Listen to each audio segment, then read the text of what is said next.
birdies are chirping. Okay, we're just gonna put that right there.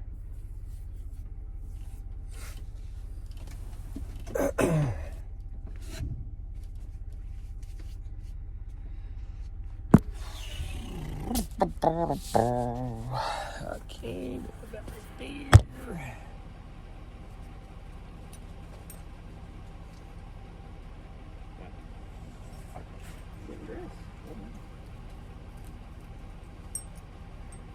Hold your horses there, little lady.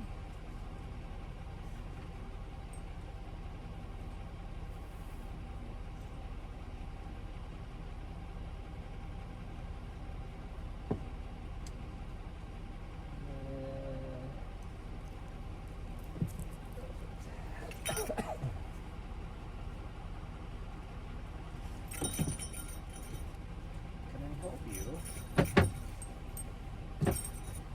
Oh, no, you're just gonna do the jump up, jump down, jump up, jump down thing? Okay. Whatever you feel like you need to do. Who am I to argue?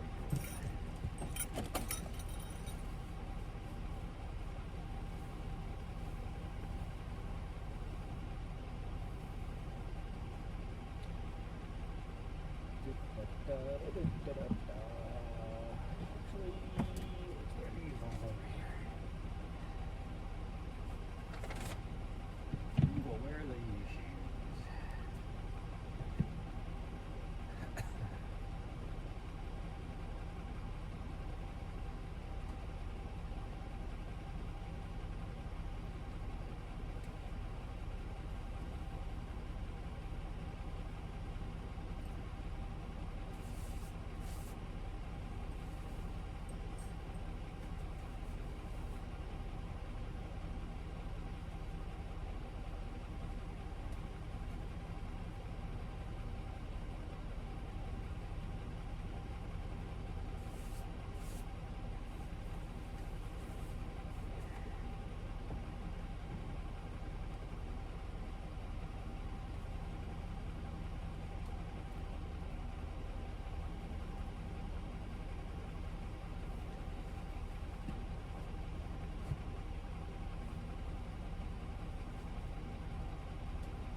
Oh.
Bam.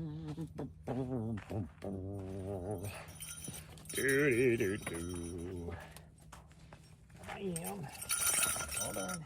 Get the bell out from underneath it. And come here. Good girl.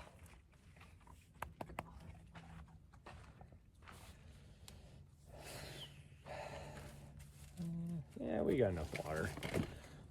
We're only doing a 10K, so you won't need any water. I won't need any water. We should be okay.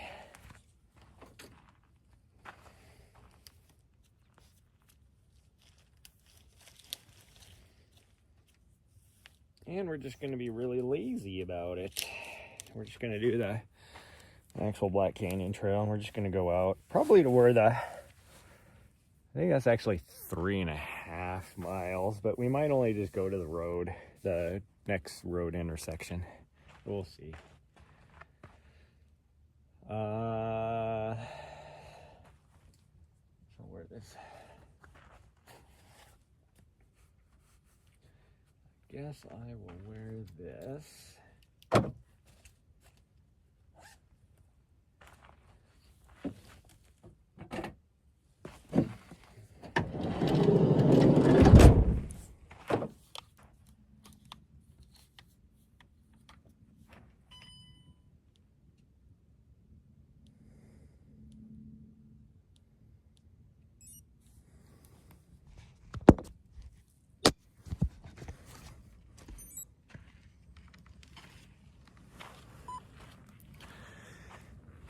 Whew, it is chilly in the shade.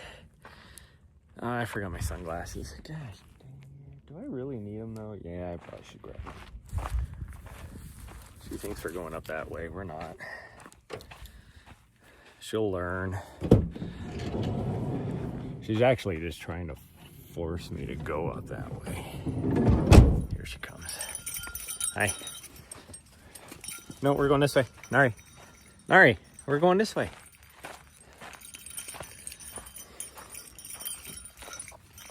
Hard part is that sun is still low enough that I can't really see very good with my sunglasses on, but it's also bright enough that I don't want to be getting a freaking headache from squinting. Why is my thing all goofy? Why is it all crooked?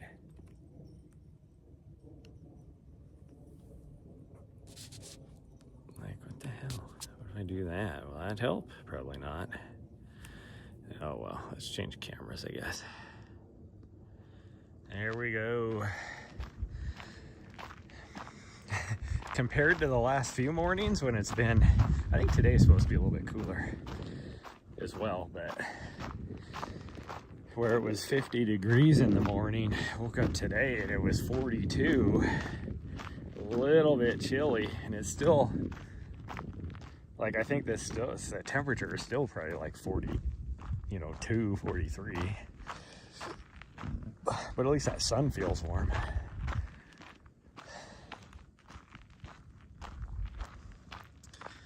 But we're just gonna do a nice little lazy 10K down here on the Black Canyon Trail. We got about a quarter mile to get down to the trail intersection. And then we're just gonna head down the trail, probably to the, I don't know if we'll quite make it all the way to the next, well, we won't make it all the way to the next road. We might, but if we do, it's gonna be more than a 10K.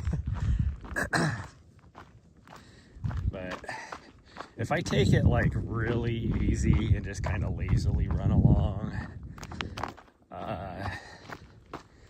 we could go all the way to that road, but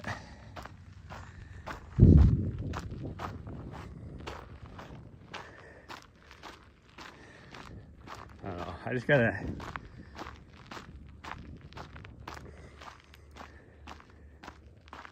make sure that I do a proper taper is my problem. Oh, my legs are a little stiff today, but not too bad after yesterday's 15-miler. Mostly because of just the, 7 miles of downhill. Uphill, even though it was tough because I haven't done any vert, it didn't feel near as bad as just the downhill pounding after we turned around to come back.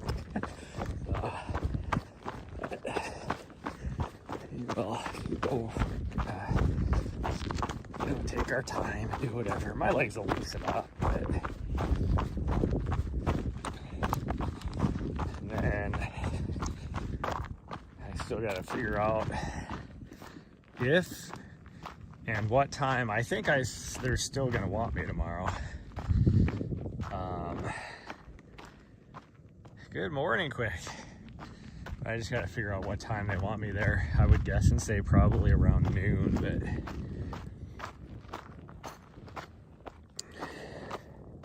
tomorrow morning I'm gonna try and just come out as fast, like as early as I can, so like make sure I'm ready to go by 7:30, and we're just gonna knock out like a hard like 4 or 5 miles is all, because then I have to get myself cleaned up for the day.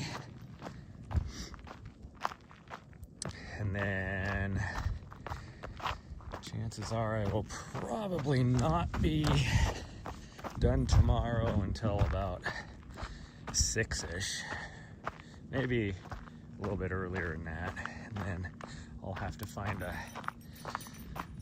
camping spot. I mean, realistically, I think I could just camp it at Deep Creek Ranch. It'd be no problems. And that might be what I do. We'll see. Because I'm pretty sure my start time is going to be about 5:30, probably, if I had to guess, on Saturday. So I haven't seen the run of shows, so I have no idea where I'm going first. My guess is probably the start line. I don't know. It'd be interesting to see if they had me, like, if they have somebody on the first aid station, because everybody goes by there so fast that it's like you're not really catching anything. But I guess they do need to fill the void.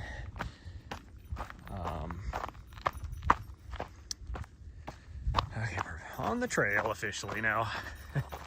They do need to fill the void, a little dead space but it's not really going to be until, at the earliest, would be this aid station here, which I think is Hidden Treasure, maybe? I don't know. And then, but really, you're still probably going to have a group of like 10 peeps on both the men and women's side that are just going to be rolling into Bumblebee together. But you never know. Heather Jackson might do what Heather Jackson does and goes off so hard nobody keeps with her, but by the time she gets to Bumblebee, she might have 5 minutes on somebody. But on the men's side, though, I think by Bumblebee, you're probably going to have, easily you'll have probably a still group of 5. But, the top 10 will probably be within a minute and a half each other. Oof, does.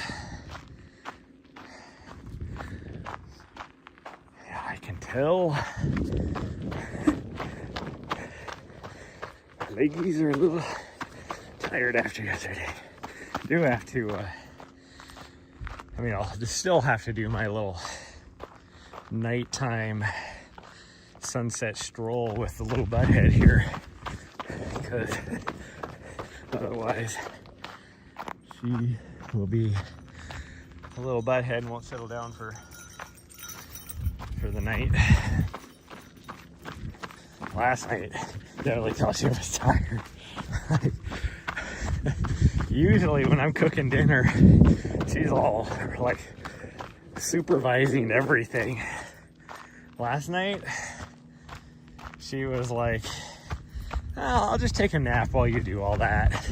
And then like I'll dish up my food and she's usually like, you know, all up in your business, even though she knows that's bad behavior.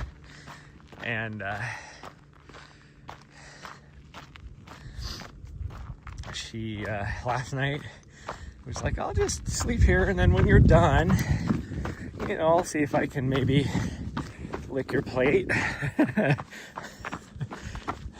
And then by like 8 o'clock or 7, actually probably 7 o'clock, she was like just out, dead to the world. And then last night, because, and this is always the case whenever I do anything of any moderate or long distance, my leg, and then I actually did fall asleep for a little bit, and then at 10:30ish, I would say,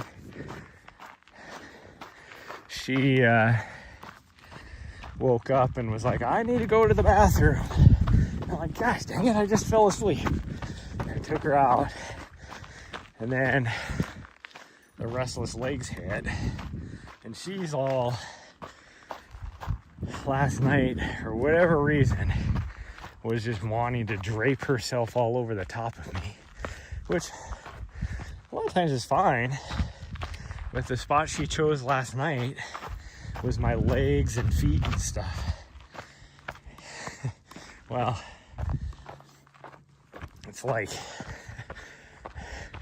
that's the worst thing when you're having a little bit of restlessness in your legs, is to restrict your legs from being able to move.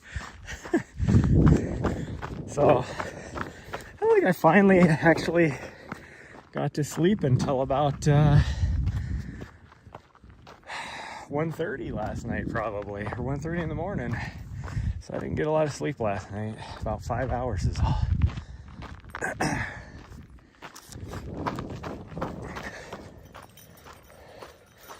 What her deal is this morning. Usually she's like hauling ass, but this morning she just kind of, I guess she knows it's a lazy run, because even she's being lazy.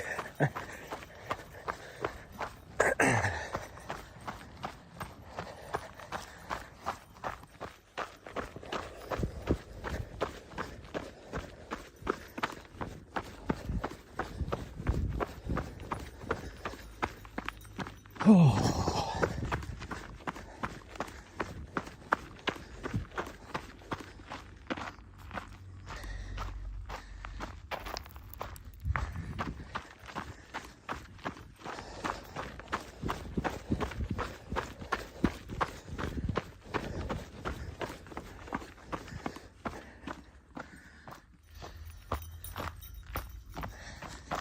Ooh, it is chilly right here. Oh my goodness.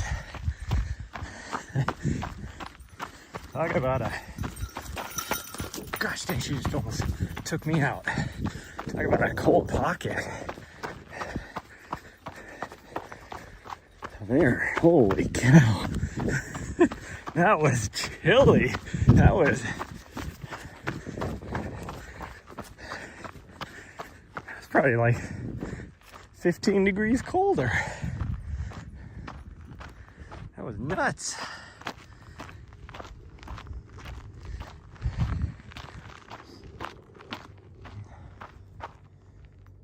It's like somebody's just hauling ass on the road over there in OHV. I don't see it though.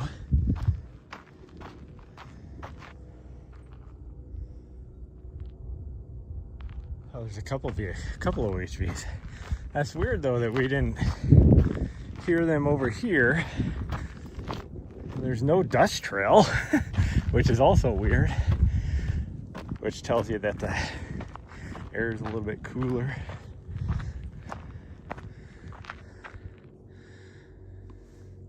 Huh. Still nobody else camped out here. Yeah, it's just so weird to me. Just so weird.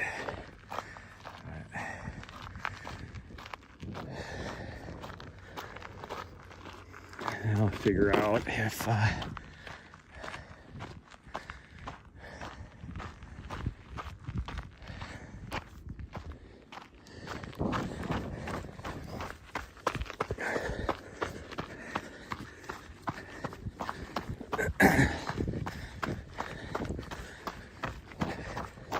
like, depending on what I need to do on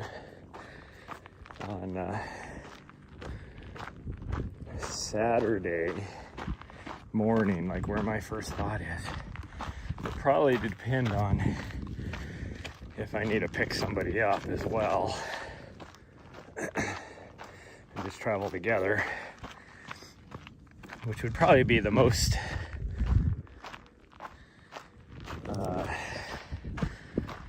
well, probably be the easiest thing to do. But depending on where the spots are, it may not even matter, you know, type of thing.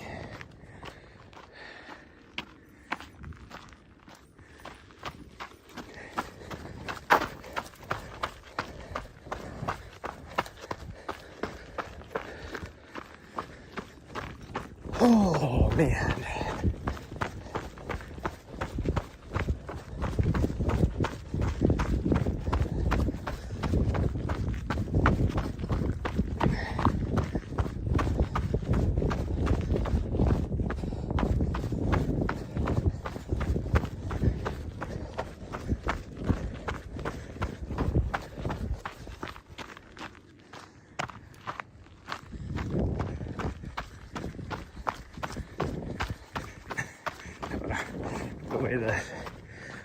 As low as the sun is still, all these little rocks with my sunglasses on, all these little rocks or deviations in the trail are hard to see.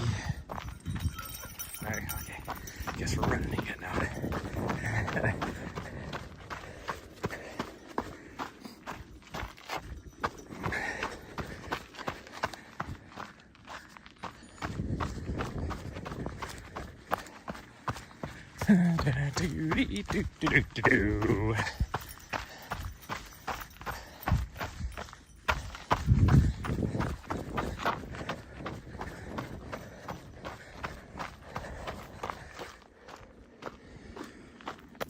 Oh,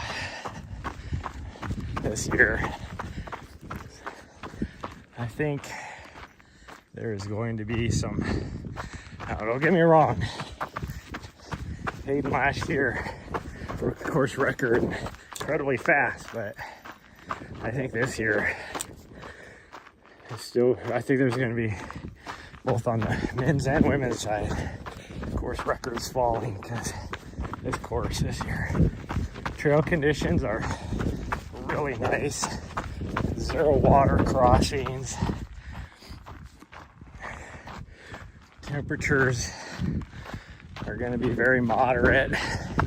Like, it'll feel warm in a lot of the places, but like, especially once you get past Black Canyon City. But like, the temperatures are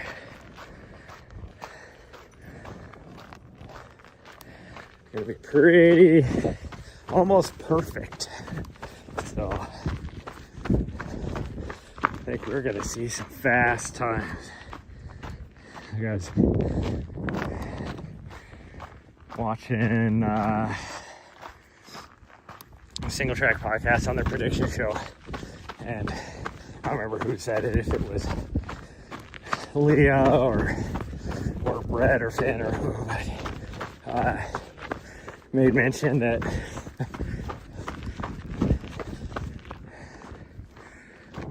what was it, like, at least on the guys side, like you're like the top 5. If you don't run a course record time, then you're not even gonna make the top 5 or something like that. And I'm like, oh, that's probably a good point, because the conditions are perfect this year for super fast times.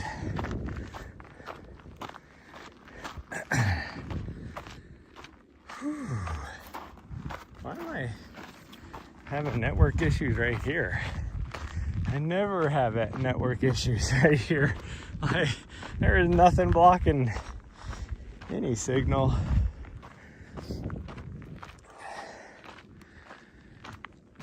Oh,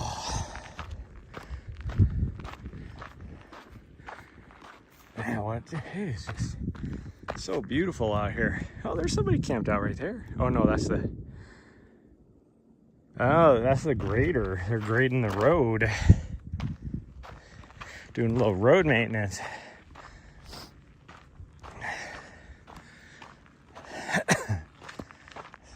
Well, I'm not gonna go out that way. I say maybe I can just, that'll be nice for when I drive out that way, but I'm not gonna drive out that way. I'm gonna go out the other way because I need to run over to the gas station. And there isn't one going the other direction where if I just go like 6 miles that way, there's a couple truck stops.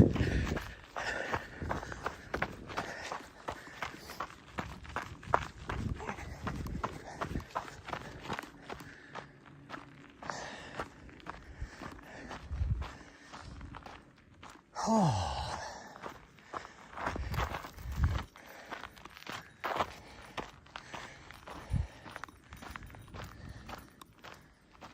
What's she doing? She's just looking off over the edge of the ravine. I think she's looking for that rabbit that just went by. She's like, I know there's one here. Yeah, you missed it. You totally missed it. Wait for my doggo to catch up. There we go.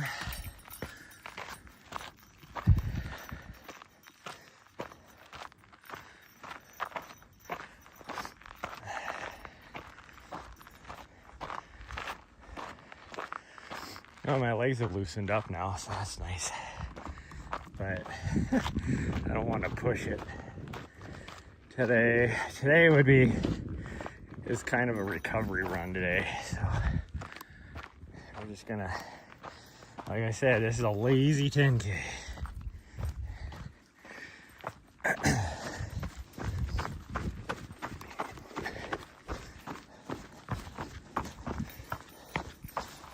Like I said last night, if I didn't have to, I almost, why are you going that way? I'm following her. She's not even going on the trail. All of a sudden I'm like, wait a minute, where are you going?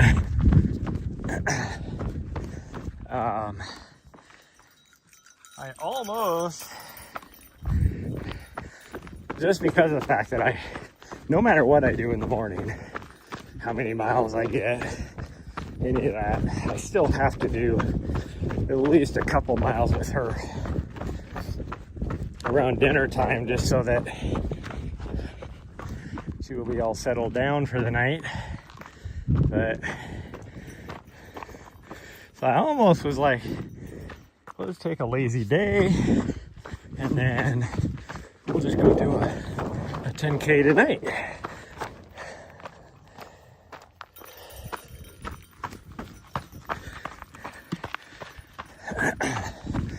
But, oh gosh dang, there's a branch right there. I couldn't see it because of the glare on my sunglasses.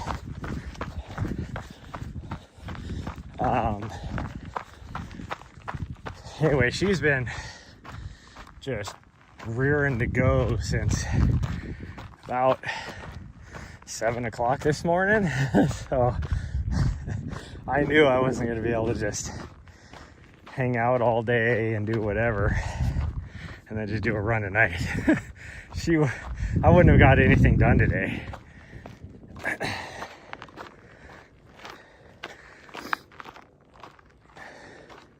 I need to try and, I need to pack everything for tomorrow. Oh, I need to figure out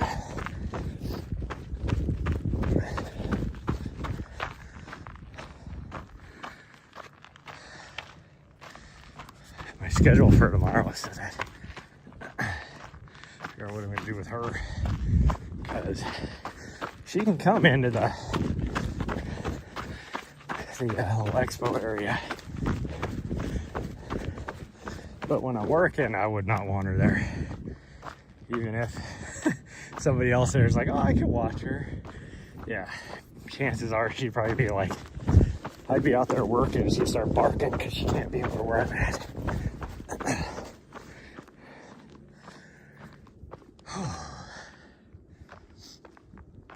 Unless Katie's here. Katie's here. She likes Katie.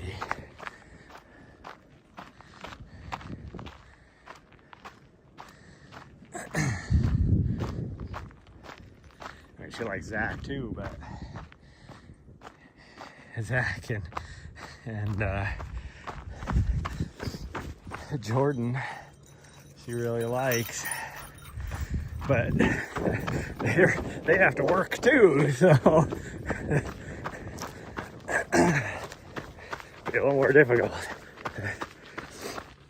I mean, she'll be fine in the van, but ever since Javelina, I always worry about people complaining because there's a dog in the van. Even though it is not that warm out, but they hear her barking and they're like, oh, the dog is suffering in there. She's trying to get out. Yeah, she's trying to get out, not because she's suffering. It's because she thinks I'm doing something fun without her.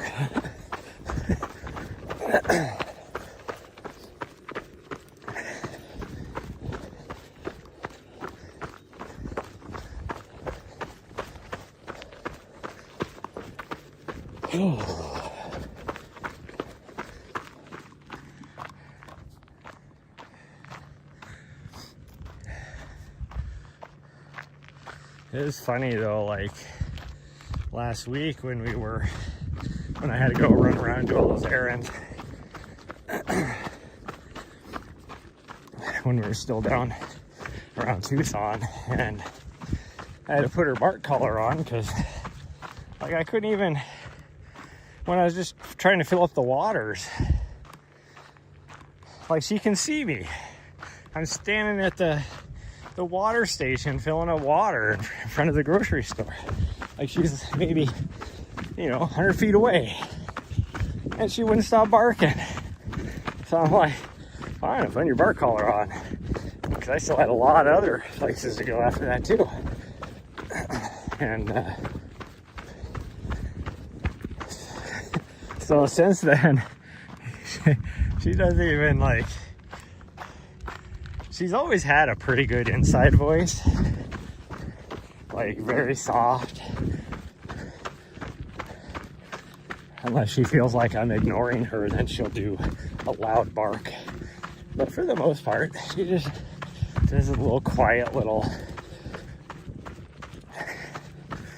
what I call a Yoda growl. But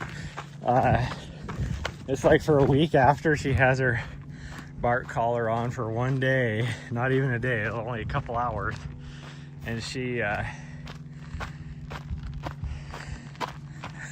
it's like I see her mouth move but nothing comes out now.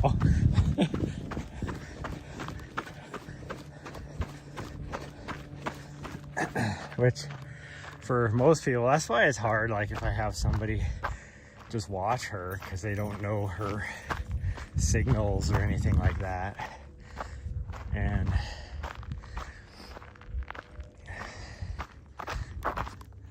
she's really good about telling you what she wants.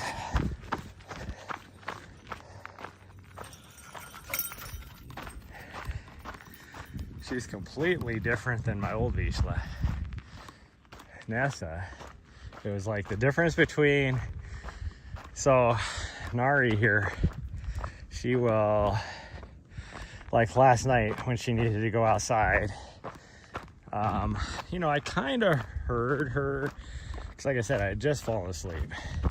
So not really heard her, but I felt her get up off the bed and jump down and drink some water. And then you just kind of wait. So I was kind of stirred, awake. And you just wait. Sometimes she'll just jump back up and go to sleep. Other times, when she has to go to the bathroom, you'll hear her kind of, like she'll stand in front of the door and then she'll just do the quietest little of her little Yoda growls. And it's like, oh, okay, you need to go to the bathroom. So I get up and let her out. Or it's not necessarily it needs to go to the bathroom. You have to, like last night, I heard her and I woke up and looked at her and I go, what you need? And then she'll either turn to the door if that's, you know, she wants to go out to go to the bathroom. Or like if her water dish is empty, then she'll actually look at her water dish. So she tells you what you need. Nessa, she was always funny because she would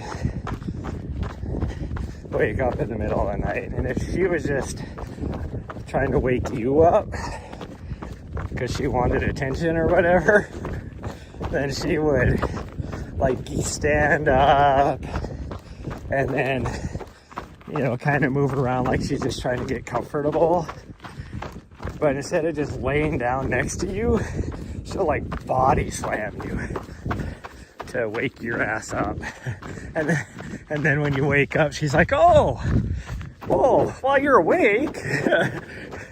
But if she had to go to the bathroom, she would like just take her little muzzle and gently like try and wake you up, you know, touching your face or your hand or whatever, just ever so gentle about it.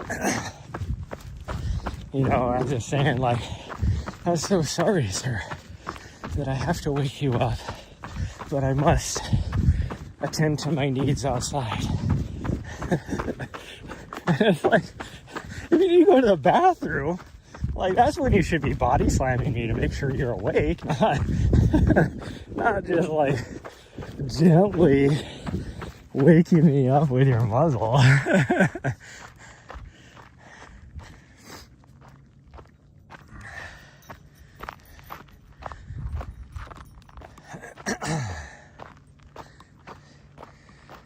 Oh, sun feels warm. I'm actually starting to sweat a little bit now. It is not warm out here. It's like 40, probably mid 40s. It's actually beautiful out here. My goodness, it is so nice. Look at a little rock formation up there.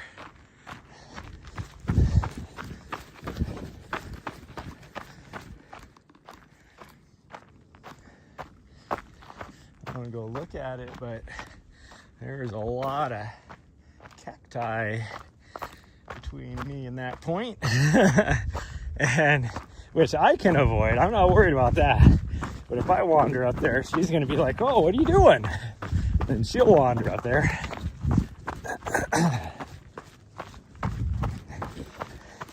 Finally got the cactus needle out of her face last night. Huh. After she was like dead to the world when it was actually when I was eating dinner. And she was laying just right that side of her face was poking up, you know, up, and so I just reached over and was quickly able to grab a hold of it.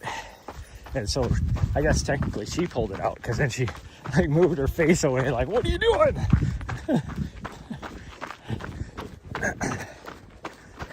That thing has been in there for like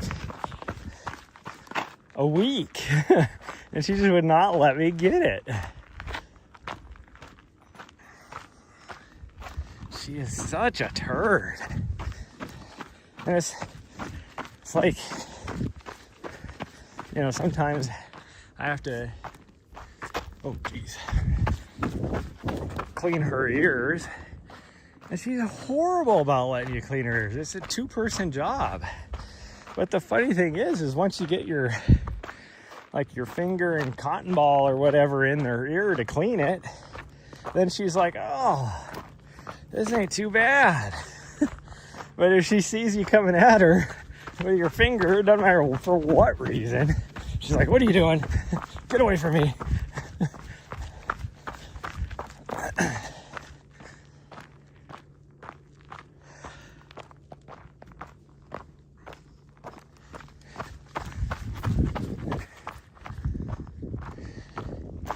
Man, it's so nice out here.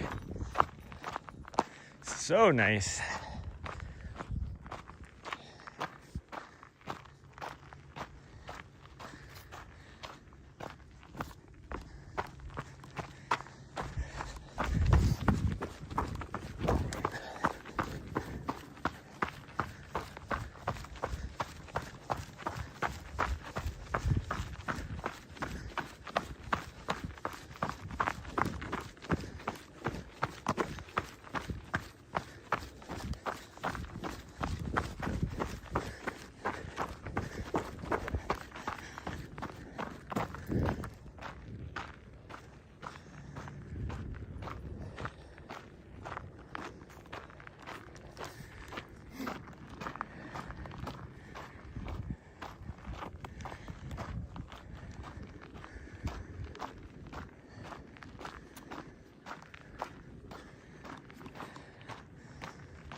One thing that does kind of suck this year for this race is one of the most iconic shots. Like, I was able to get it last year. I didn't even tell him I was setting up the shot. I was just like, this is an awesome shot. I'm gonna set up a static cam here while I do my other stuff. But it's that river crossing right after Black Canyon City, and there's no water this year, so there's no river crossing. That'd be like, you know, Western States Rucky Chucky crossing there, and there's no water in the river, which that would never be the case. So there's always water in that river.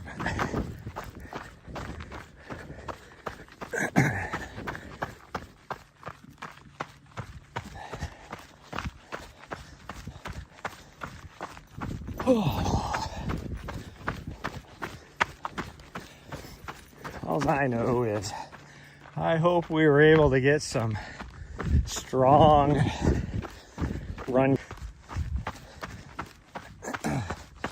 and I better slow down so she can catch up.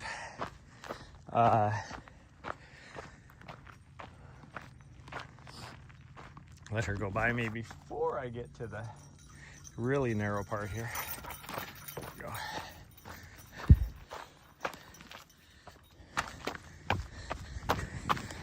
And especially people at the finish line, if they have to wear the like the pterodactyl style unit. The thing is not super comfortable or exact. Trying to run what easily is going to have to be, you know, 5.5 minute mile pace at the end. Whoever's going to win, to try and run that. It's going to be fun for those run camp people, which they may tell me that that's what they want me to do as well.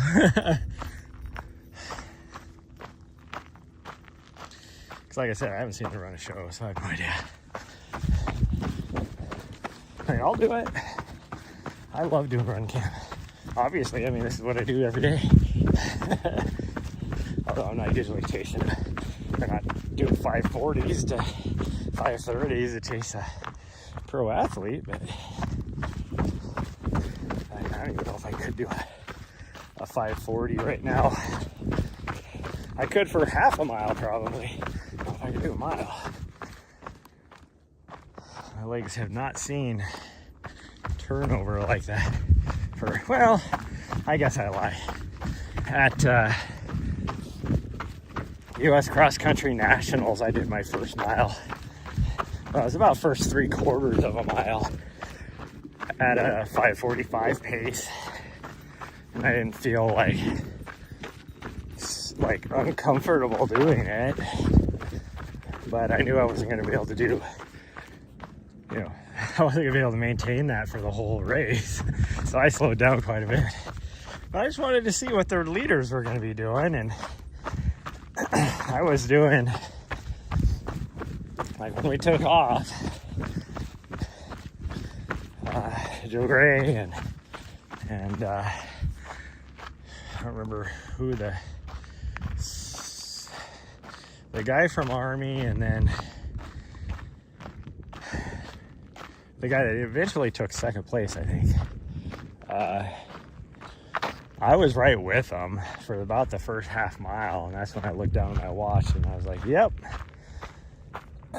I am not going to be able to stay with them. I was just curious on what they were doing.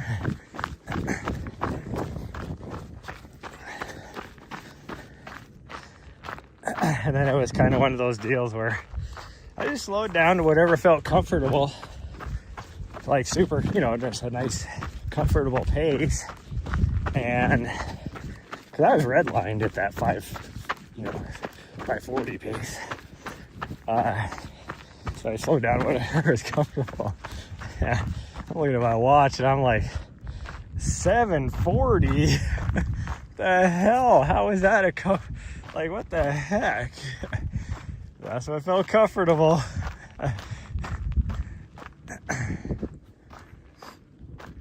Could I have pushed myself harder? Yeah, absolutely.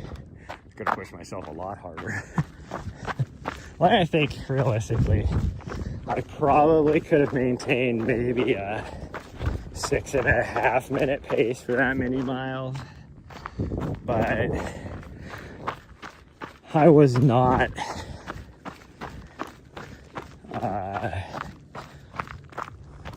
what's the word, motivated or just mentally in it to run that. Like, I went to that race just to keep myself on the rolls.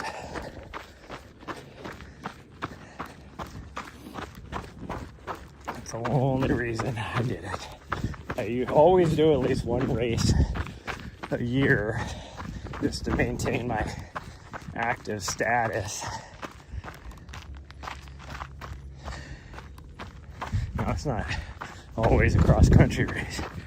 It could be like the Road 10K Championships or 5K or whatever. But I do something to keep myself in an active status. And that's probably a good thing. I'm thinking about, I know they have a lot of open positions on a lot of their committees and subcommittees for USATF now. I'm like, maybe I should just, because I'd like to, for lack of better terms, volunteer for, get involved. I guess that's what I'm trying to say. Be a little more involved in that kind of stuff. So I might throw my name in the hat for a couple of those positions, maybe. Which, in order to do that, you have to maintain active status. So we will see. There's a couple of the committees that I think would be super interesting to be a part of, but My guess is they probably have other people that'll be way more experienced than me to sit on those.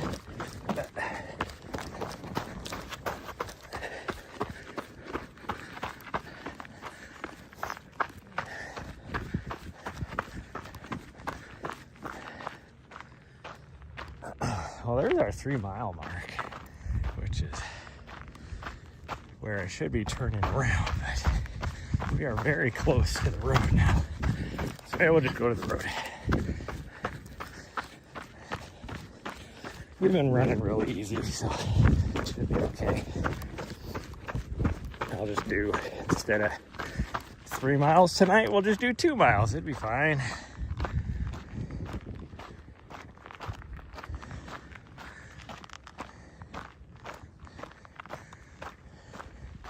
This is where I have a hard time adapting during a taper period.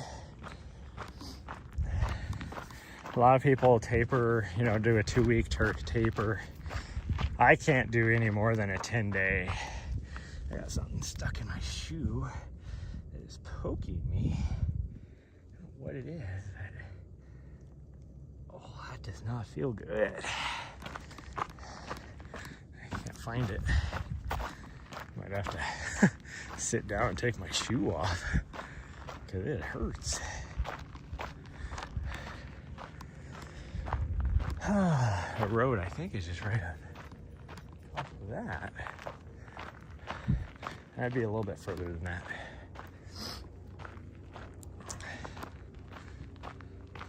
It would be a little bit further than that.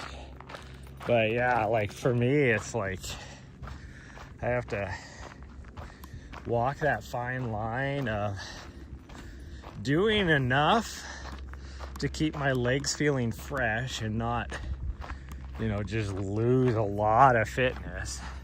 That's the one thing that always sucks when I look at my Coros app.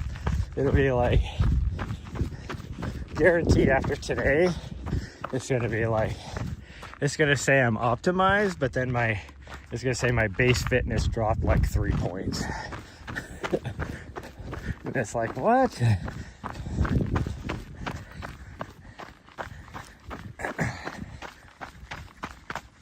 And then by like Monday, it'll be like, your fitness level is decreasing.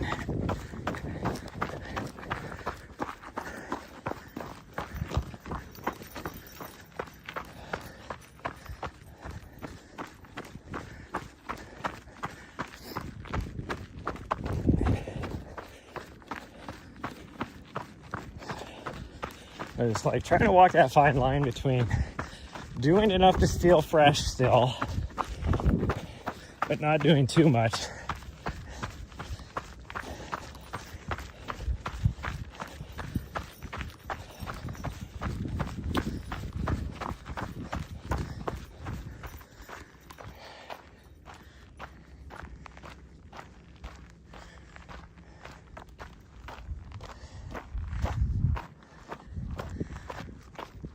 The swallows right here in this little section look so cool.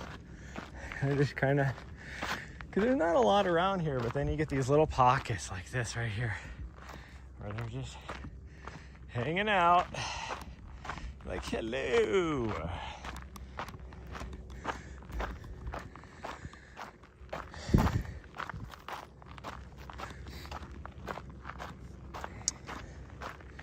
Whew.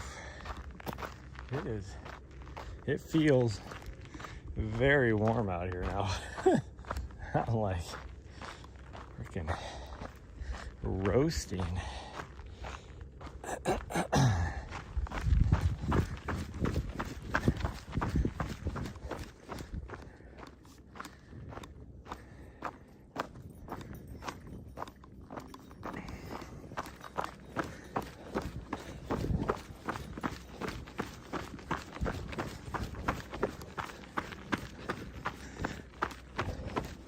Like if I'm running fast enough, I can feel a little bit of a cool breeze.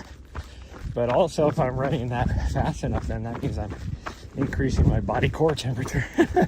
So it's like counterintuitive, I guess you could say. That's okay. Wow, there's like way more to here than you really notice. Look at that. I don't think I've ever noticed how much swallows are right there. Like, it gets really thick just down here a little ways.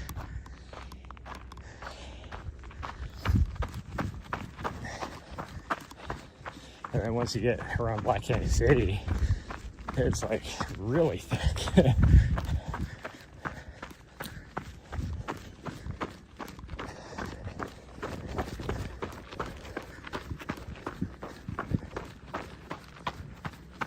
Oh, here's the road. Yeah, I thought it was right up here.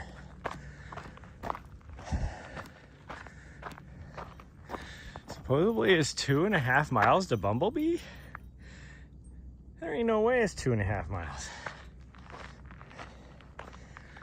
And they must have it going, no, Nari, we're not going any further. We'll just kind of, she's like, what? What do you mean?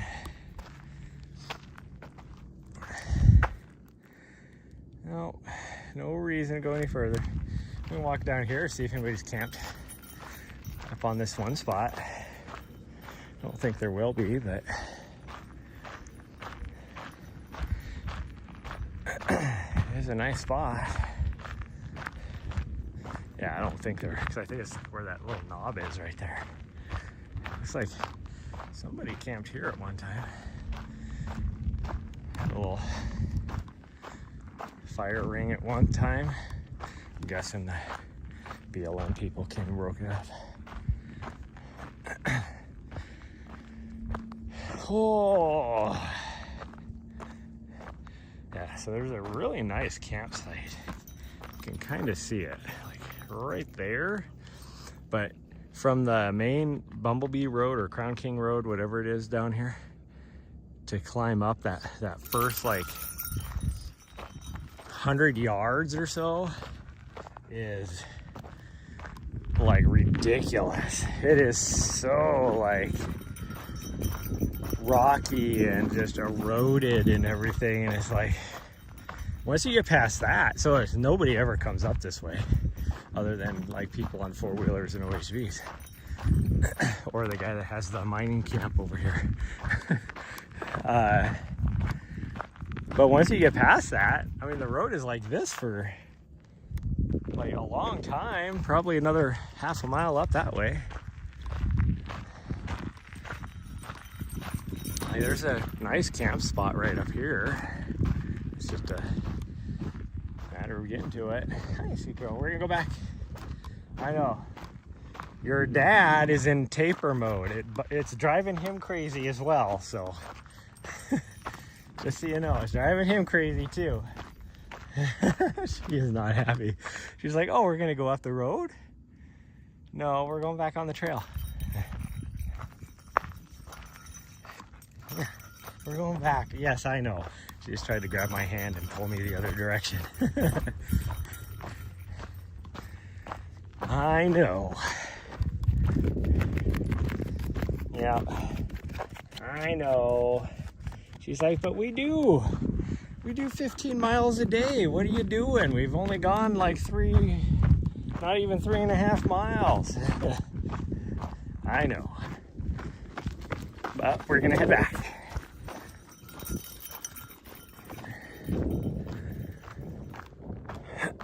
We are heading back. Well, maybe we're heading back. She decided to block me because she doesn't want to go back. This is her way of like stopping us so we can't go down the trail.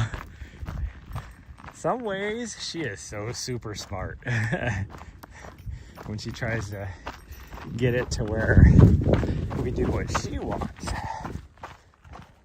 Huh. Yeah.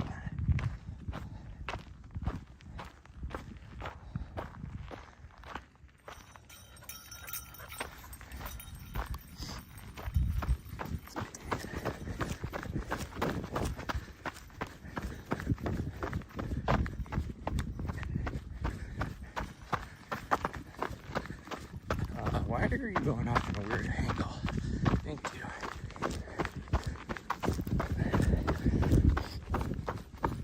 I need to make sure,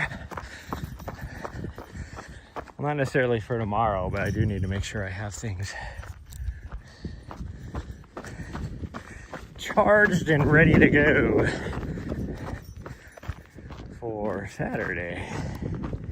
I think I'm gonna put my strap on my camera and try and take some pictures and stuff while I'm out there too.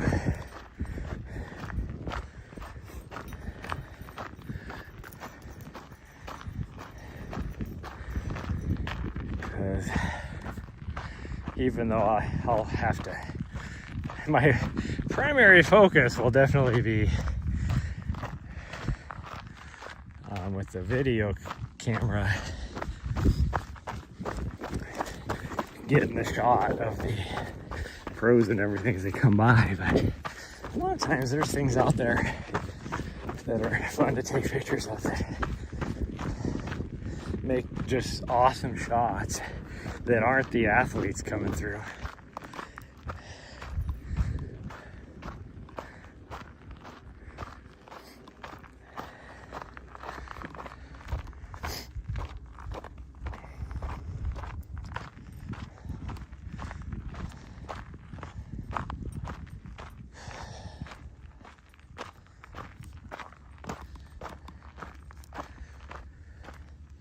I need to probably set a couple presets too, just so I don't have to. It'll be sunny, so I should be able to use like a today to set a couple presets.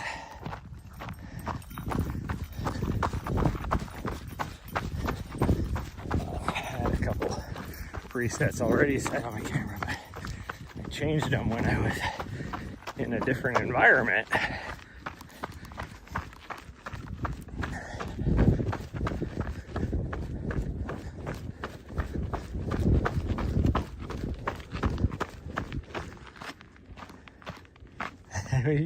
What are you doing, weirdo?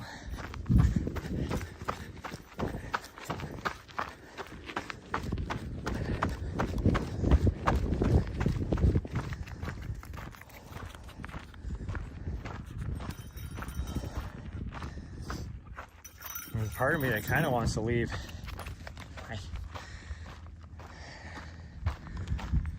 A little bit earlier tomorrow morning to run by the grocery store too, but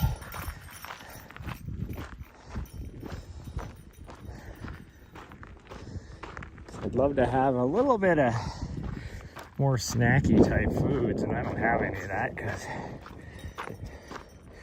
if I do have that in my van, I'm eating it in one day. It would be nice to have for this weekend. Well, I guess. Now you decide. It's like I gave up, and so I was like, oh, whatever, you'll catch up. And of course, then she decides to run and try and then pass me on like a super narrow spot. Like, weirdo.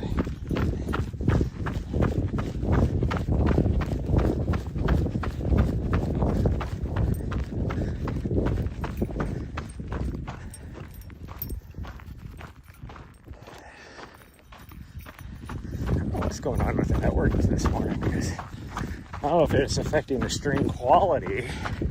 My guess is that it is, because I can see my FPS dropping, but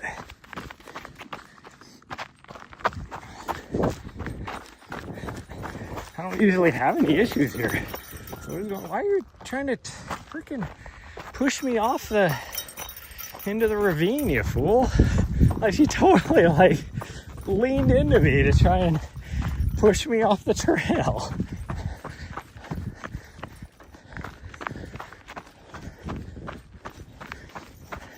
Because I went off to the right-hand side of the trail so she could go by me. So she passed me on the left-hand side of the trail. And then she totally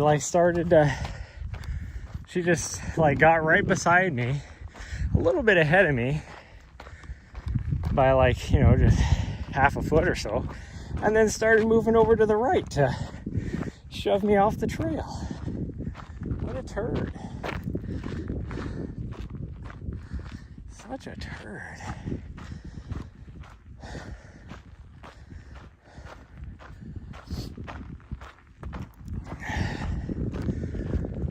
Oh,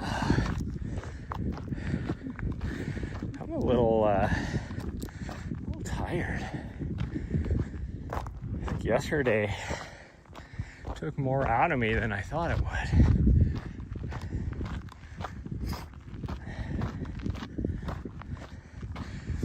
Like my legs aren't tired. I'm tired. Well, I only got a duh. You only got 5 hours of sleep, if that, last night, so that would be why. So it wasn't yesterday. It was last night. I had a little butthead that would not let me sleep. Not that she was going out of her way to not let me sleep. It was just she was feeling extra,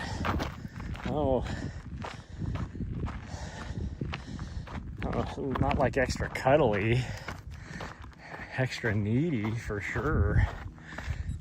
She needed to drape herself on top of me, which she doesn't, like, she hasn't done that for a long time. But it's kind of painful too. She'll always somehow put the boniest part of her on top of the boniest part of you, which is usually either my, like the side of my knee or ankle bones. And so then you have somehow, even though, I don't know what she weighs now, probably like 45 pounds or something.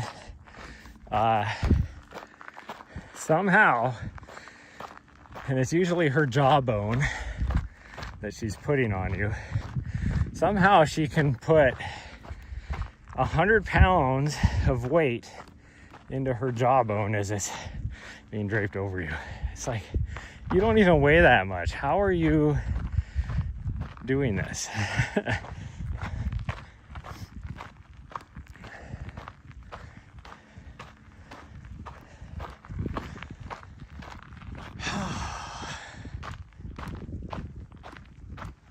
Okay, I'm staring at the cell tower, yet my dashboard is telling me I'm having weak network connection.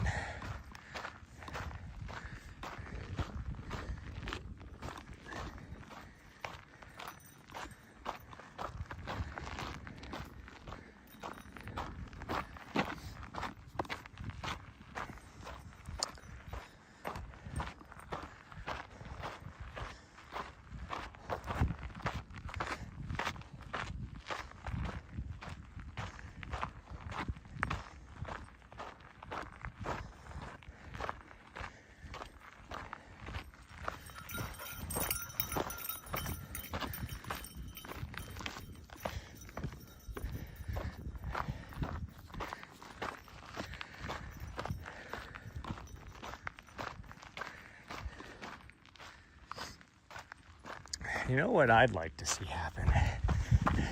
And I know, like, Jamil has,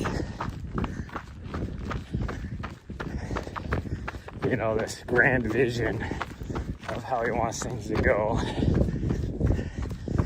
But it would be cool if his grand vision included a lot of these big international races.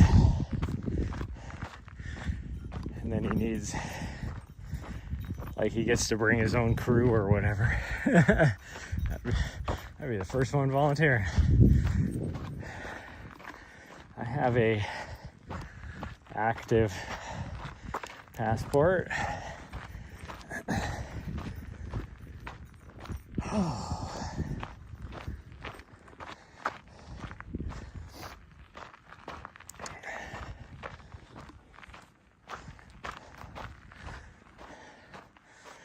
That dude, I have a lot of respect for him. To be able to build what he's built and be able to take your vision and drive with it and, you know, be successful is very impressive in this type of a space.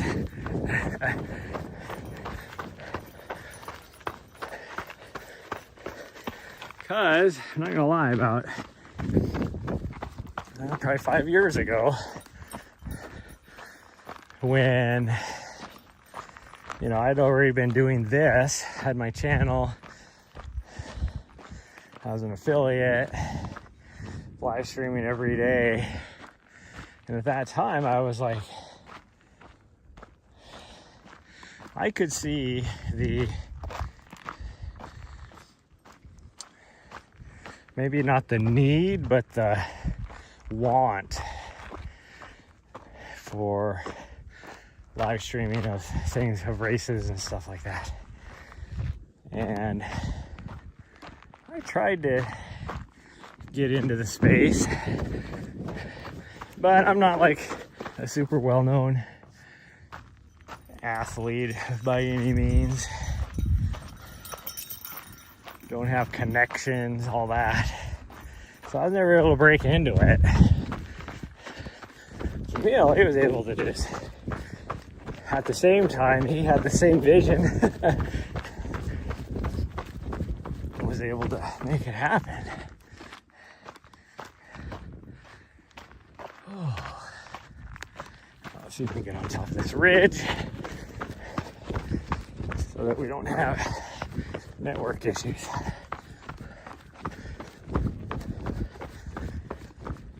And so, like, what, 4 years ago, it was like, well, if you can't beat the competition, join them. And I've loved every minute of it. Working with him and his team has been so much fun and reward.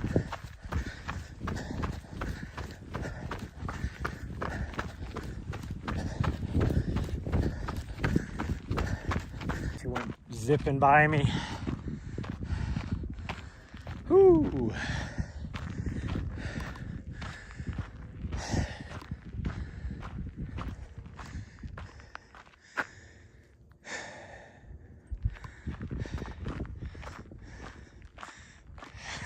Oh, what she's doing. Hey, she likes to explore. And here is okay, I don't mind, because for the most part it's pretty wide open. So as long as I can hear and see her, that's fine. Gets a little frustrating though when we're in like a thick forest up in the mountains.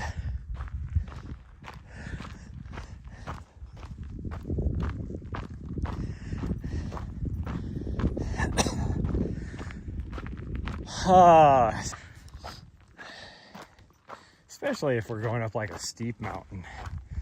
And I mean, once you get high altitude above tree line, not a big deal,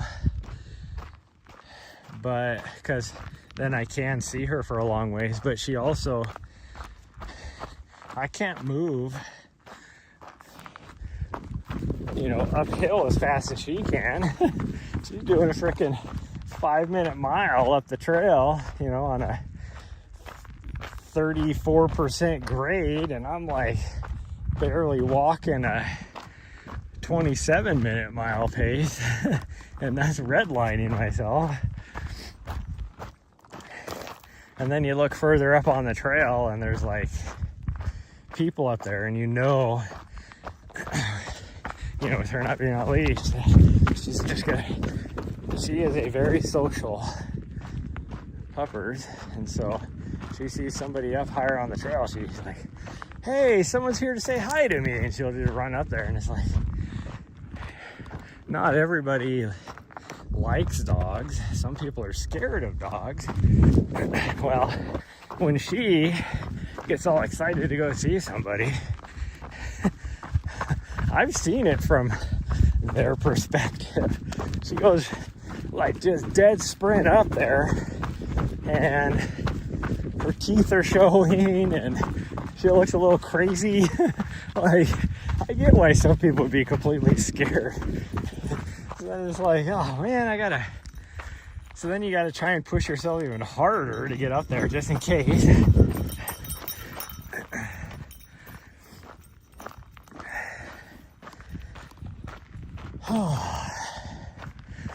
Plus I have to worry about her chasing wildlife, and she doesn't understand that some wildlife are not friendly. Well, no wildlife is necessarily friendly. And she doesn't understand that. In her brain, I think it's like, friend, I want to go say hi. And then when they run from her, she's like, oh, we're playing. They want me to chase them. No, that's not what they're doing. And then half the time she won't listen when you're yelling at her. It's like,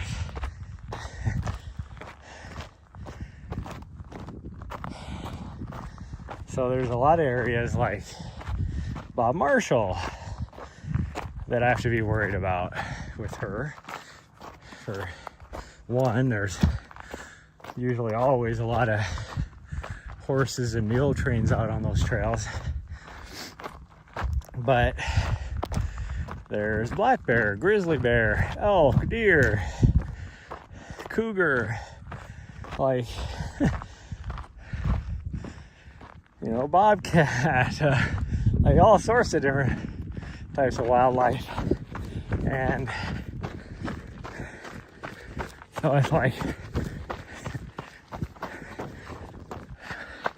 so whenever I am out there, most of those, I have to have her on the leash, which kind of sucks because she doesn't know how to just, she does really well running on the leash. But she's also most of the time trying to full send it. So then, depending on what harness you have on, she's like choking herself out.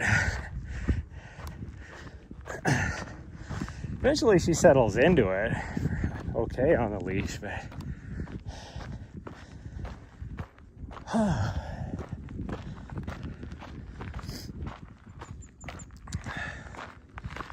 but she'll get better. My last Vizsla was the same way. It took her about 3 years to kind of get settled in. Like she didn't chase any wildlife anymore, unless it was a squirrel. That's the only thing she would chase.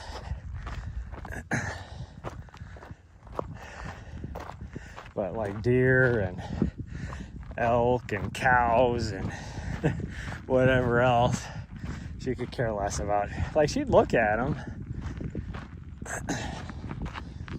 but she wasn't interested in chasing them. So hopefully, and then like on a running leash, I didn't even have to, towards the end, I never had to put her on a running leash. Now I would put her on a running leash if we were in an area that required her to be on a running leash, but I didn't have to put her on a running leash. Because she would maybe get, at the most, she would maybe get, 100 feet ahead of me, but usually she was just right there.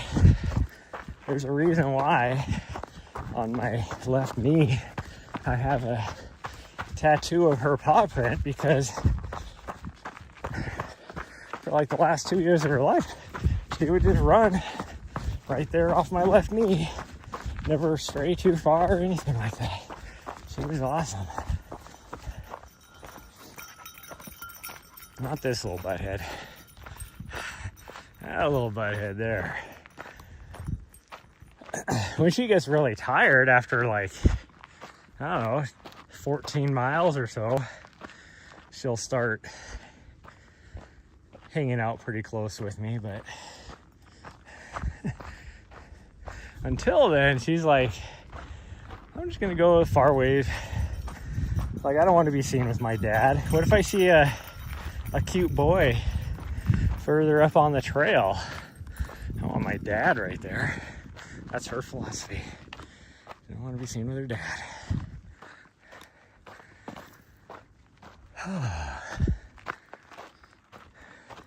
Must be a little mining claim right there. Never noticed it because that sign is like right on the others. Basically hidden from the Swaro. Oh, you can see the little, that must be how the little branches start right there. You can see the little bulbuses on the side of them. I was just talking about that the other day, how like you only see them, they get to about that height, but you don't ever see any branches on them. And then all of a sudden they have like branches on them. And it's like, where do those branches come from? That must be where they come from. I always wondered.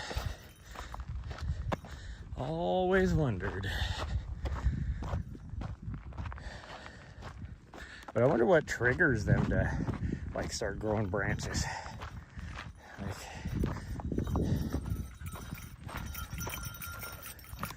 Look at this guy. He has one arm. He's waving at us with his one arm.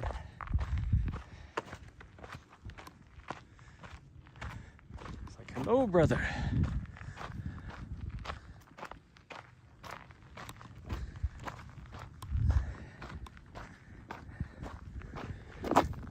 Ooh, man. I am sweaty. Sweaty.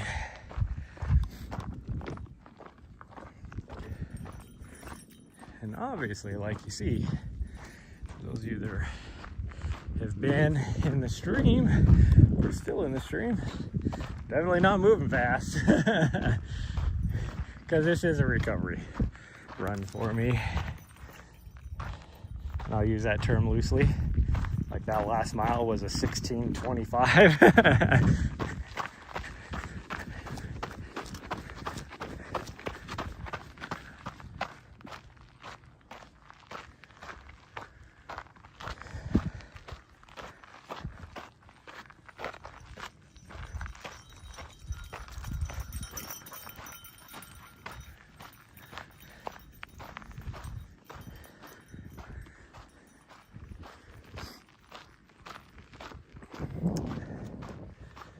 And don't get me wrong,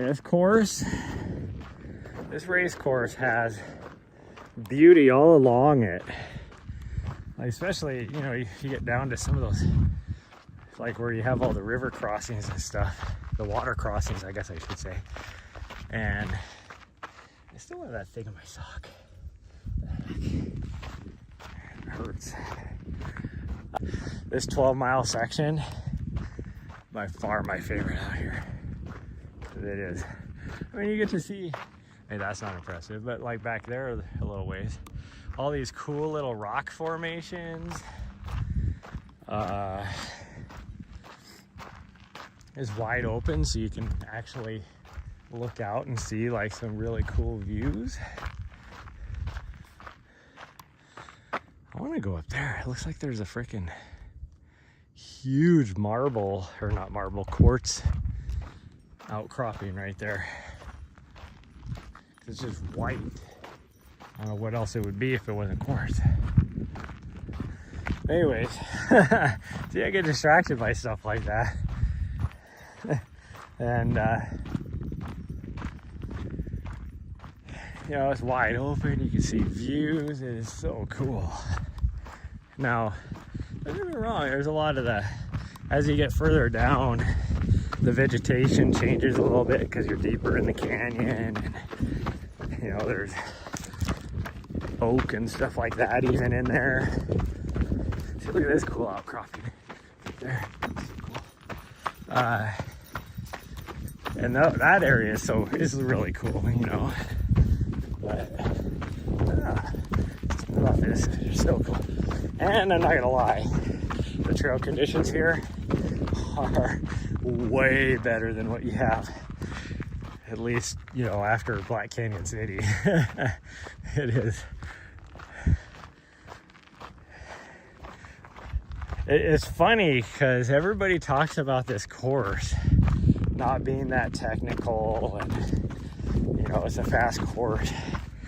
And compared to a lot of other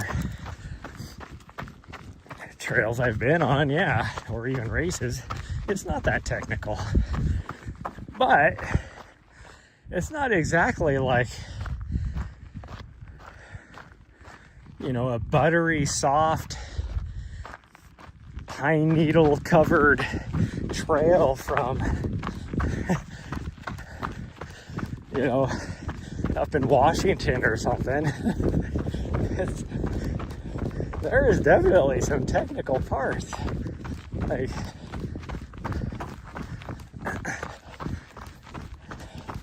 it's like they were talking about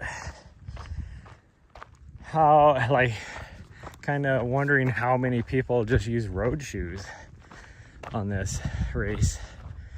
And it's like, you know, like a super shoe, like a road super shoe. It's like, yeah, I mean, for the most part, you could. Because, you know, it's not like you need to grip into anything. But there's some really rocky spots.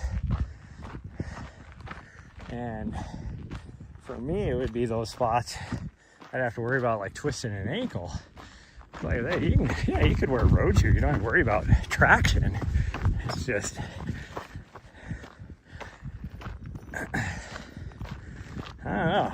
I guess for me, maybe I just don't understand what a real technical course is. I mean, I thought I ran on some technical trails. I did UTMB, and some of those sections were horrendous. I go back to the Northeast all the time and do trails up in the White Mountains. I would consider those fairly technical in a lot of spots. Montana, a lot of the areas, especially when you get up into the wilderness areas, the high altitude, I would call those pretty technical. Same thing in Colorado, you know, some of the trails you get on, like in the San Juans and stuff, I would consider those pretty technical. Maybe I just don't understand. Like this right here, yeah, this is not that technical. You do have a few little rocks and stuff sticking up, but even on this little section here, there are spots that, like, look at it. I mean, you have tons of spots that are like this, that if you're not paying attention, you're going to be tripping and falling, and it's all along the course. So it's not like it's not a, you know, exactly a, what is this rock over here? Like, that doesn't even make any sense. Like, how did it get out in the trail? Where did it come from?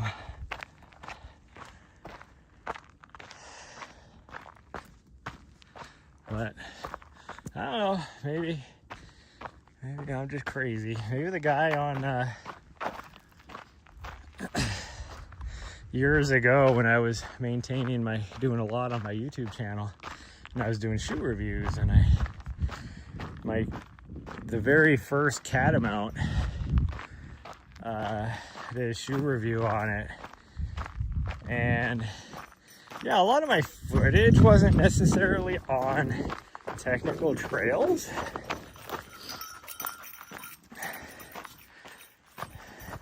Or, you know, because it's hard to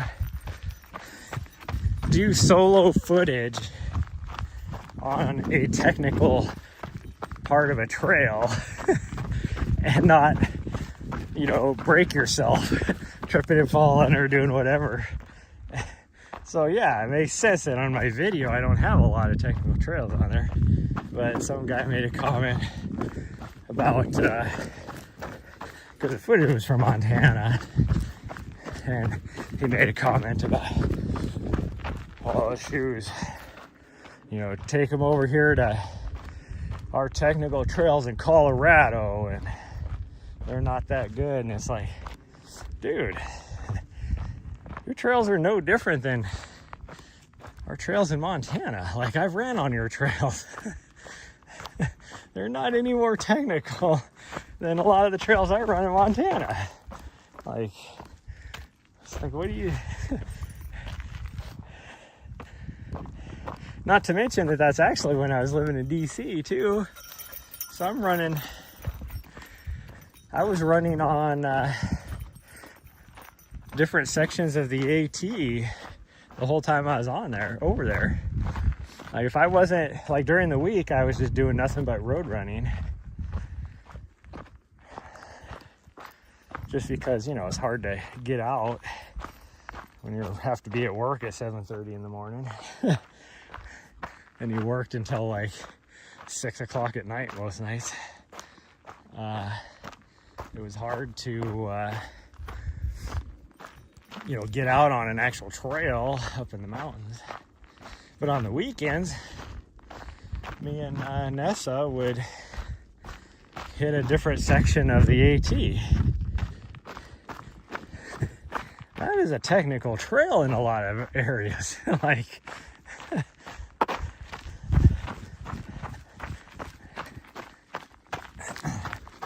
but, you know, this guy is just like, my trails are more technical than yours. I don't think so.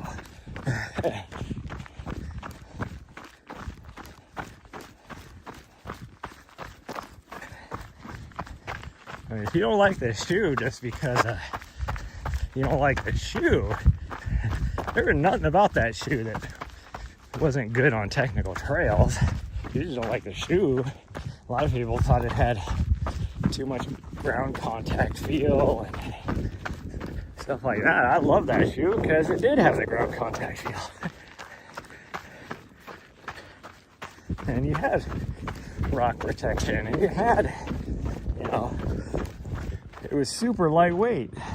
Like, it was a fast running shoe for its time. And I'm currently wearing the Catamount 2s right now.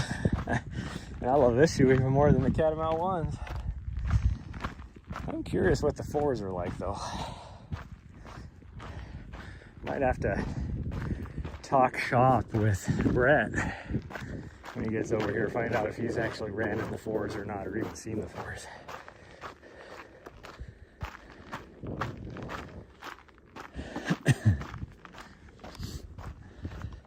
On a course like this, I'd probably sport the Catamount Agiles. I love those shoes. Were so fast. And it'd be like perfect for this trail.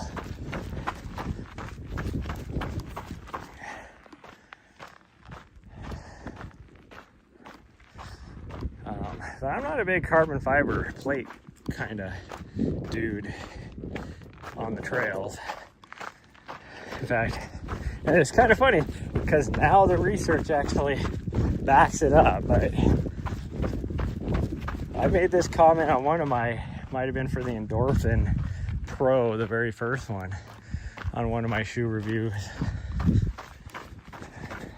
about how at that time I was like, you know, if you're just a regular, you know, normal runner, like, I think when I was testing it, I even mentioned is like, if you're running, oh, it might have been the Brooks Hyperion Elite, the first one, but it was like, if your pace, marathon pace, is anything less than like, or anything more, I guess you should say, than 6-minute miles, you're not going to see any benefit out of it. Like, and that was like, when I made that, other people were being like, doesn't matter if you're running you know, it's like with the Nike Alpha Flies, it's like the 4% or whatever. It's like, doesn't matter if you're running a 5-minute mile pace or a 12-minute mile pace, you're still gonna see the 4% difference. And I'm like, I don't necessarily know if that's true. But, you know, I'm not going to dispute it. Well, now they've come to find out that that is kind of the truth. Like, you definitely don't see the 4%. You might see, you know, 1% or something, or maybe a little less. But now the studies back it up.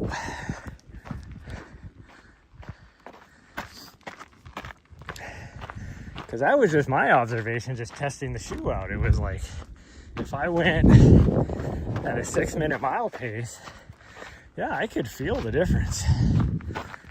But if I was just bebopping along at like a 10-minute mile pace, I didn't feel any difference.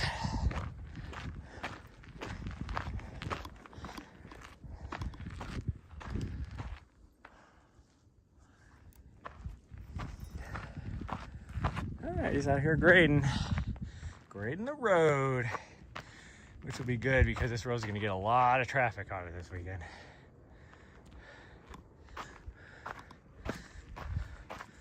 A lot of traffic.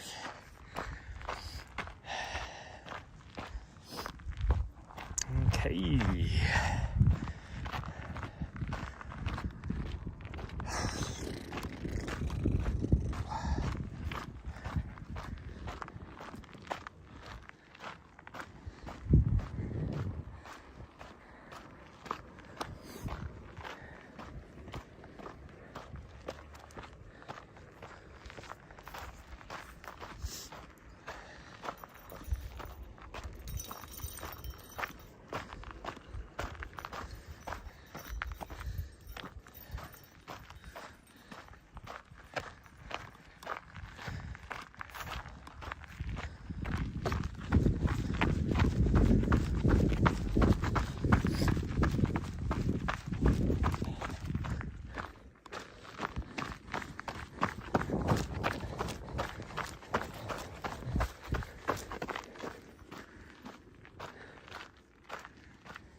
Where are you trying to get to?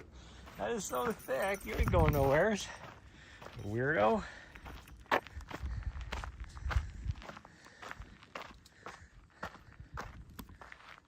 don't know what she's doing. Here, you good? Okay. I mean, we're what? A mile away? Are we really a mile? Oh, that didn't look like a mile to me.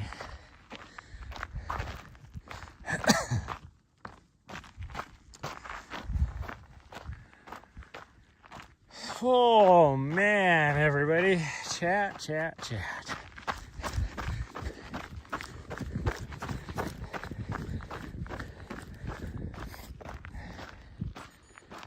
I got a lot of stuff I want to get done today, but I got no motivation to do it.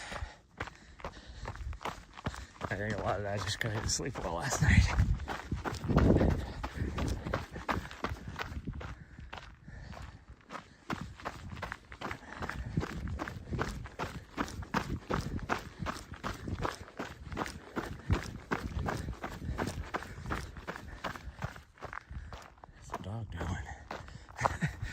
I always worry when she stops like that. It's like, what are you seeing out there? Do I have to worry about you chasing deer or, you know, any of that kind of stuff? I'm saying we're gonna have like an extra hour today too. Not only did we leave later, just cause I knew we weren't gonna be doing much. I was like, whoopie-doo. But also, we're still getting back an hour early too. It's nice doing these shorter, lazy runs, which is actually kind of weird because we're going so much slower than normal since I'm walking like half of this.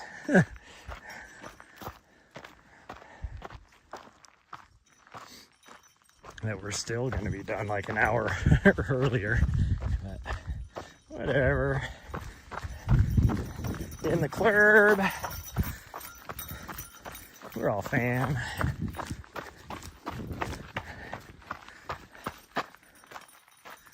Some people are friends. We're all friends. We're all fam.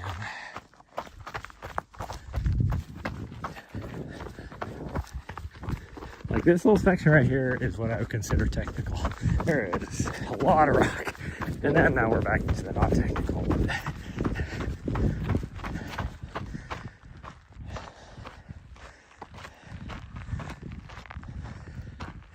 Like I would even call that section, that road on top of the plateau that you first climb up, when you first climb up after that first climb,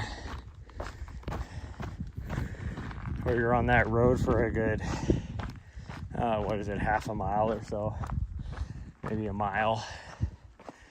It is like solid, not solid as in like flat, but it is just nothing but volcanic cobbles that are so uneven and easy to trip on if you're not, I want to say if you're not watching your footage, or your footing. Maybe if you don't have strong ankles to take the abuse. I would call that a technical part of the trail, because there's nothing. It's not like this nice soft dirt. It is nothing but uneven volcanic cobbles. That's all it is.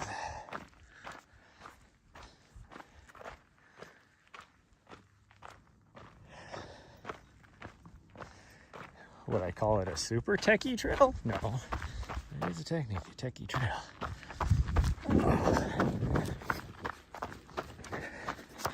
I do sometime. Maybe if there's not a lot of snow in March, I do need to try and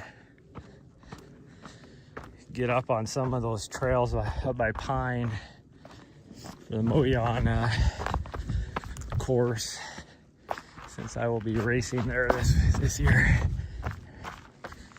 to get my hard rock qualifier. Mostly I just want to check it out and figure out if I want to race that race hard or just get my qualifier. Because what is it, like 3 weeks or 4 weeks after that is my 200 miler. So do I really want to put out a full effort when my main goal is to, like, I truly want to shoot my shot and podium at that 200 miler. So that is definitely going to be my main focus, my main race.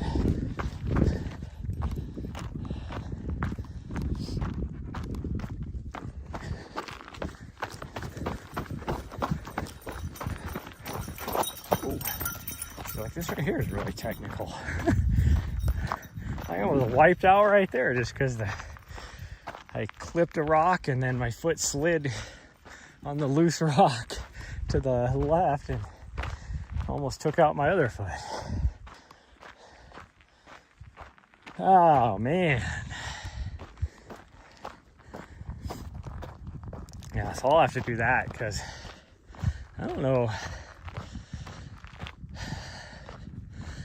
I have a lot of stuff I want to do in Montana this summer, including some FKT attempts in this training block for the 200 miler. And like this 100 miler, if anything, is more just a tune-up race, if you would even call it that. But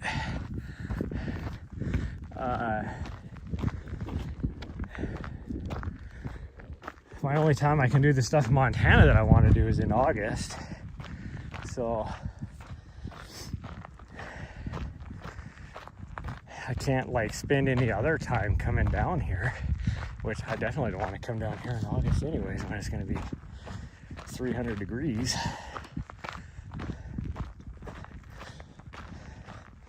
Like August in Montana, I'll still get some good heat training because it still gets triple digits, and really if I really want to to be a good training location as far as where you could get some decent vert and everything. But also definitely triple digits. Like I could go back in the southeastern portion of the state, like Mikashika Park or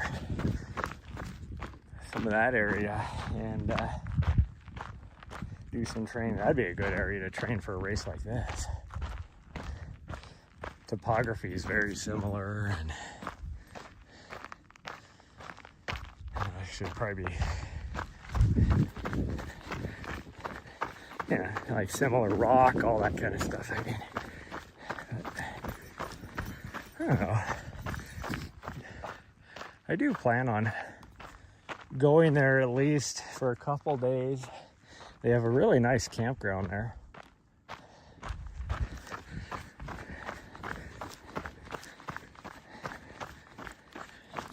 Like, that's one of those where you, after traveling around the US and seeing all these national parks that make you question, like, how did that, there's like so many other areas, how is that a national park, you know, type of thing.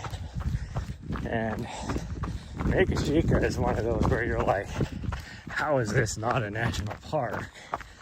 But then also it's very similar to, it's like a combination of Teddy Roosevelt National Park and Badlands National Park. Like if you combine both of those together and you got Mikashika.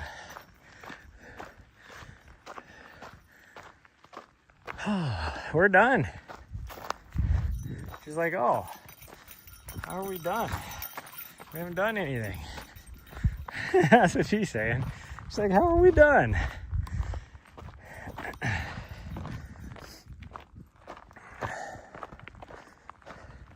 Like this right here, as a trail, I would consider a technical trail because it is so rocky, uneven, plus some loose rock. Like, you could definitely fall on this.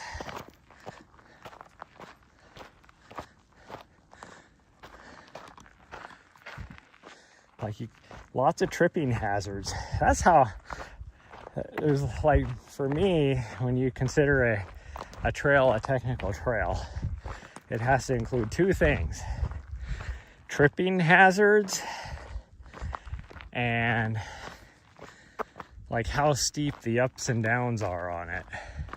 Like, I would never consider a technical trail, even if it has a lot of, well, no, I was gonna say even if it's a flat trail with a lot of tripping hazards, I would still consider that a technical trail.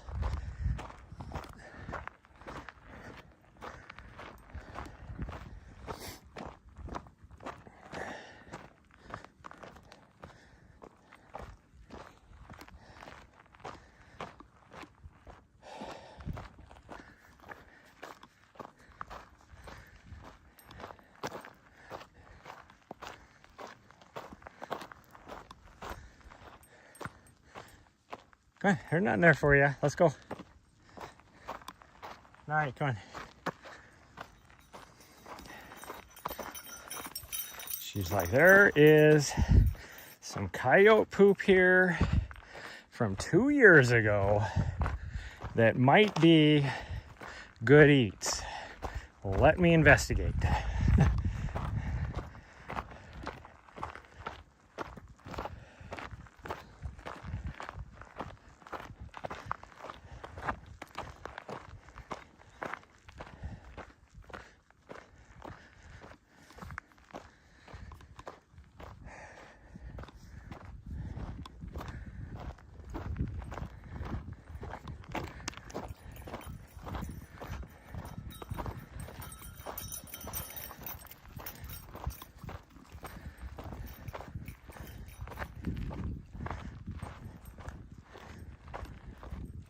Oh.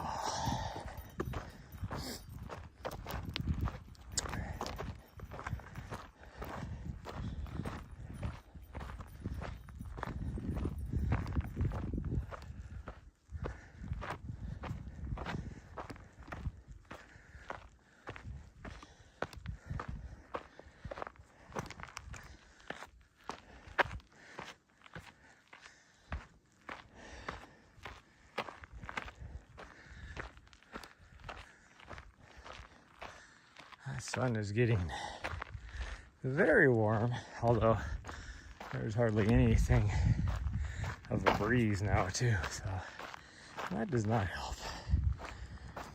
But if this last week of being here says anything, here in about 2 hours, the breeze will start picking up, and then in about 4 hours, it's gonna be like horribly windy, and then usually around 4:30 or so, the breeze will start dying down, and so then by about 6 o'clock there's zero wind. It's like every day, same thing. Same shit, different day.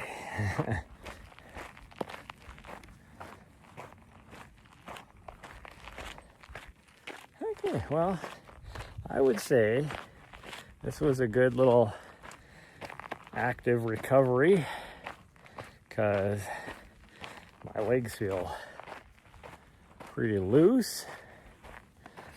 I don't feel tired. I mean, I'm like tired from lack of sleep, but like my muscles don't feel tired, I guess. So I think I count this as a success, even though we essentially took an hour and 45 minutes to do 7 miles, but what is that, like 15-minute mile average? Not too bad, I guess. It's faster than a 20-minute mile average if I was just walking the whole time, so.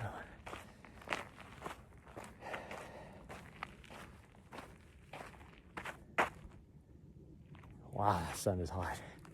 I haven't seen a cloud for 2 days, which is weird because the day before that I thought it was gonna rain here with the clouds we had come through.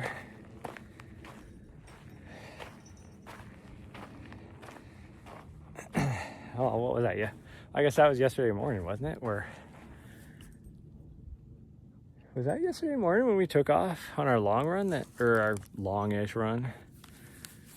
Where I was like, oh, that sun's gonna come out in a little bit with the direction the clouds are going. I don't remember. I do not remember, but oh well. Okay, well, that's gonna be it, everybody. We are going to try and get some stuff done today, relax a little bit, get ready for tomorrow and this weekend and all that. So I will be, if it's not too windy, I'll be going live again tonight for our little stroll that we do. And then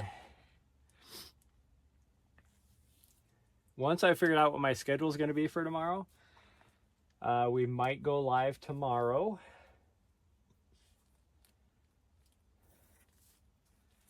Which would be tomorrow morning, like early.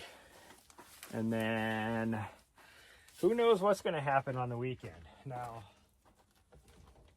I am throwing this, I will definitely not have time to run, but I am throwing out this idea where I might go live while I'm working, but we'll see. We'll see how that'll work. But either way, I'll let you guys know. Thanks everybody for joining me today, and again, look out for me to go live tonight on Twitch and then tomorrow morning, and then it'll probably be like Monday, maybe Sunday night. I might be able to get a run in, we'll see. Bye everyone, love you all. I'll see you guys next time.